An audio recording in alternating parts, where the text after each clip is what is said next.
भरतपुर में एक बार फिर से गैंग वॉर की आहट है। सरेआम कृपाल सिंह जघीना की गोली मारकर हत्या हुई है। रेलवे सलाहकार समिति के सदस्य भी थे कृपाल सिंह।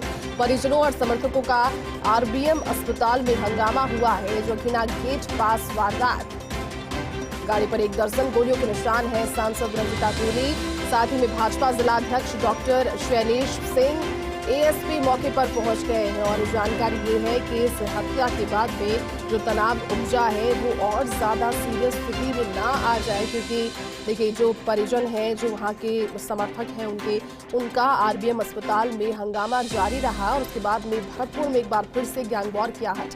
ये पहली मर्तबा नहीं है जब भरतपुर से ऐसी जानकारियां और ऐसी घटनाएं सामने आई है, इससे पहले भी। लेकिन किस वजह से ये चीज हुई और क्या आपसी रंजिश की वजह से ये घटना या फिर ये हत्या की गई, गैंग वॉर की आहट हुई है।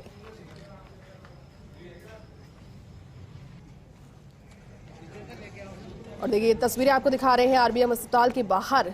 ये तस्वीरें नजर आई जब पुलिस का जाब्ता वहां पर मौजूद था। कोशिश की जा रही थी समझाइश की, क्योंकि जाहिर सी बात है इस हत्या की वारदात के बाद जो परिजन थे वो बेहद आक्रोश में थे, वो गुस्सा थे। और वो अब गाड़ियों की तस्वीरें भी आपको दिखा रहे हैं। ये जो गैंग वॉर की बात छिड़ी यहाँ से, इस चीज को बल इसलिए मिला क्योंकि जिस गाड़ी में वो सवार थे कृपाल सिंह, जिनकी हत्या कर दी गई, उनकी गाड़ी की तस्वीरें गोलियों से छलनी उस गाड़ी को कर दिया गया। यानी कि ये कहा जा सकता है कि जान से मारने की नीयत से ही ये हमला किया गया था। और उसमें ये तस्वीरें उसके बाद में आरबीएम अस्पताल, जहां पर परिजन मौजूद थे, समर्थक मौजूद थे, धरना प्रदर्शन कर रहे थे, क्योंकि रेलवे सलाहकार समिति के सदस्य भी कृपाल सिंह थे।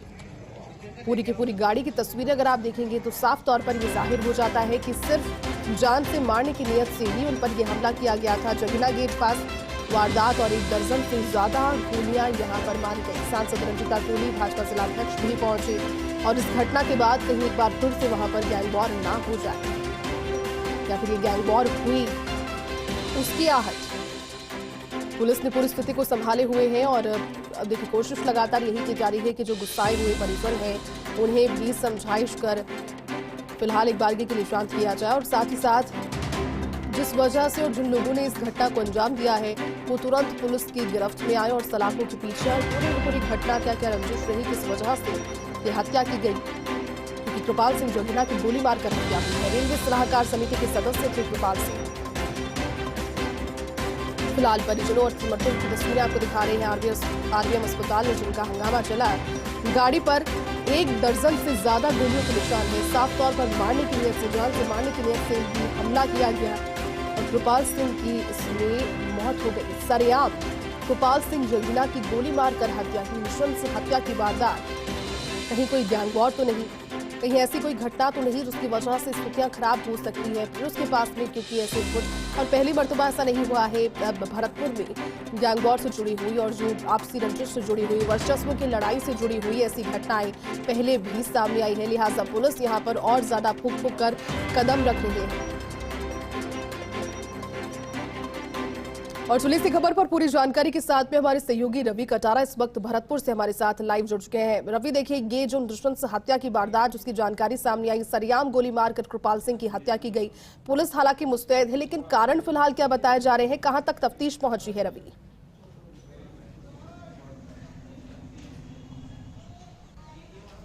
देखिए पुलिस की अगर बात की जाए तो अभी तक जो भरतपुर के एसपी हैं श्याम सिंह इस मामले पर बोलने के लिए तैयार नहीं है, क्योंकि उनका साफ तौर पर कहना है कि पुलिस अपना काम कर रही है। टीमें गठित कर दी गई हैं, रात 4 बजे तक सुबह तक दबिश दी गई है, लेकिन अभी तक कोई सफलता हाथ नहीं लगी। हालांकि ये बात तय है कि किन लोगों ने उस व्यक्ति को मारा उसकी पहचान हो चुकी है और कौन कौन लोग थे उनके भी नाम पुलिस को पता चल चुके हैं। रवि, सवाल ये है कि देखिए जैसे ही घटना हुई उसके बाद में परिजन वहां पर पहुंच गए थे। आरबीएम अस्पताल के बाहर सरेआम उनकी हत्या उसको लेकर आक्रोश उनमें था। पुलिस हालांकि अभी इस पर कुछ कहने से बच रही है, लेकिन कहीं गैंग वॉर की आहट तो नहीं है, क्योंकि प्रथम दृष्टिया जो तस्वीरें गाड़ी के सामने आई वो साफ तौर पर यह जाहिर कर रही थी कि जान से मारने की नीयत से यह हमला हुआ था। 1 दर्जन से ज्यादा गोलियों के निशान गाड़ी पर।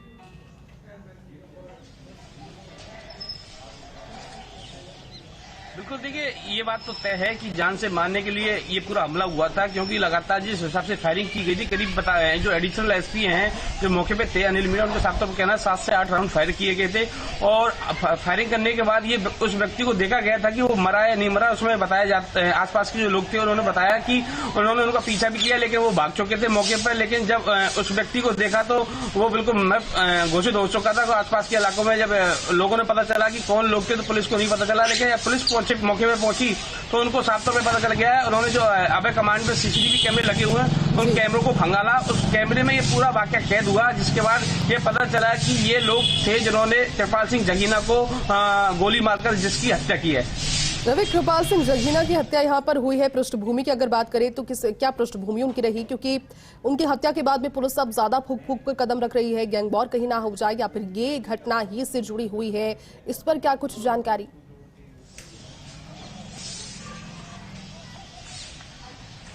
देखिए, ओवरऑल अगर बात की जाए भरतपुर की तो ये बिल्कुल साफ तौर पर जाहिर है कि ये पूरी गैंगवार है, क्योंकि कहीं ना कहीं यहाँ भरतपुर में 2-3 गैंग ऐसी सक्रिय हैं जो जमीनों पर कब्जा करती हैं, जिसमें ये लोग शामिल थे।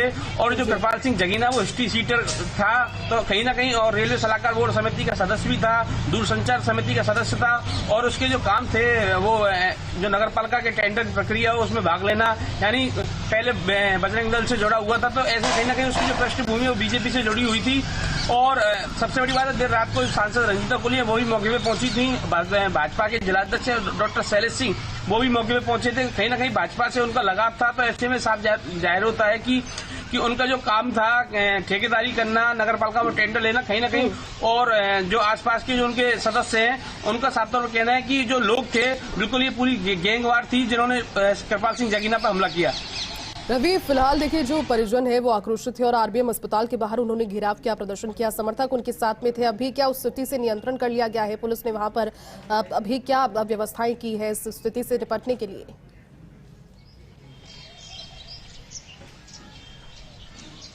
देखिए, 4 थानों की पुलिस को वहां तैनात किया गया था, बड़ी संख्या में जो सीओ थे उनको भी तैनात किया गया था। जो सप्ताह वो देर रात्रि को पोस्टमार्टम के लिए अस्पताल की मोर्ची में रखवा दिया गया था।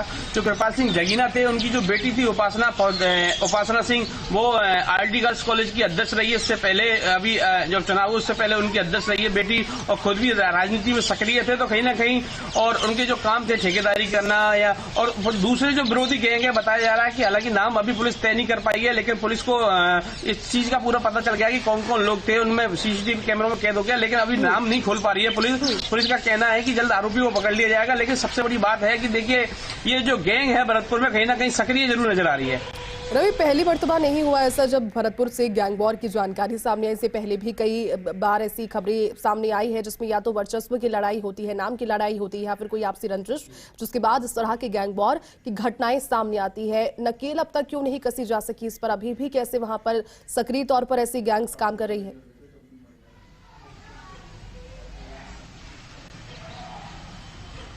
देखिए, लगातार ये बताया जा रहा था कि मूवमेंट कई और जो गैंगवार के सदस्य हैं बाहर के, उनका भी भरतपुर में एंट्री हुई थी 4-5 दिन पहले।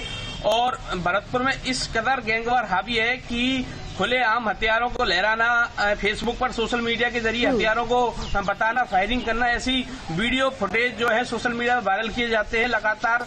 लेकिन पुलिस की बात की जाए तो अभी हालांकि पुलिस ने एक आरोपी को गिरफ्तार किया था जो भी 3000 रुपए का इनामी बदमाश था, लेकिन लगातार सोशल मीडिया पे ये चीजें वायरल हो रही हैं, लेकिन पुलिस इन पर लगाम लगाने में बिल्कुल असमर्थ है। मैं आप साफ तौर पर कहना चाहूंगा, लगातार 5 से 6 लोग ऐसे थे जिन्होंने सोशल मीडिया पे ऐसे फुटेज, ऐसे फोटो वायरल कर रखे थे जो हथियारों के साथ लैस थे।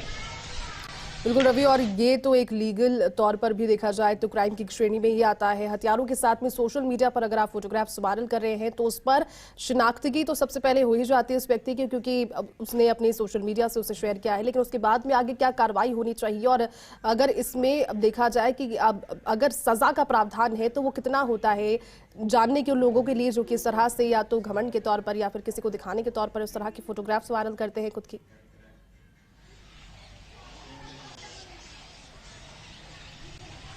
देखिए, लगातार पहले भी इस तरह के जब हथियार लहराने के फोटो या वीडियो वायरल होते थे तो उन्हें लगातार जो तत्कालीन एसपी थे हैदर अली जो उनके नेतृत्व में कार्रवाई लगातार की गई थी, उनको गिरफ्तार किया गया था। लेकिन अब एक बार दोबारा से ये जो गैंग है वो सक्रिय हुई है। भरतपुर की अगर बात की जाए तो कई कस्बों में, नरवी कस्बा है यहाँ पर अभी 8 से 7 दिन पहले फायरिंग की घटना सामने आई थी। तो ऐसे लगातार क्राइम अगर की बात की जाए तो भरतपुर के शहर में ये जो घटनाएं हो रही है लगातार फायरिंग जैसी घटनाएं नजर आ रही है। लेकिन पुलिस पूरी मामले पर चुप्पी साधी हुई है। बिल्कुल रवि, और पुलिस की चुप्पी यहाँ पर पुलिस को तोड़नी होगी। साथ ही इस घटना का तो पटाक्षेप करना ही होगा, लेकिन आगे इस तरह की घटनाओं की पुनरावृत्ति ना हो उसको लेकर भी इन गैंग्स पर नकेल कसने की जरूरत है पुलिस को। बहुत बहुत शुक्रिया रवि तमाम जानकारी के लिए और साथ जुड़ने के लिए।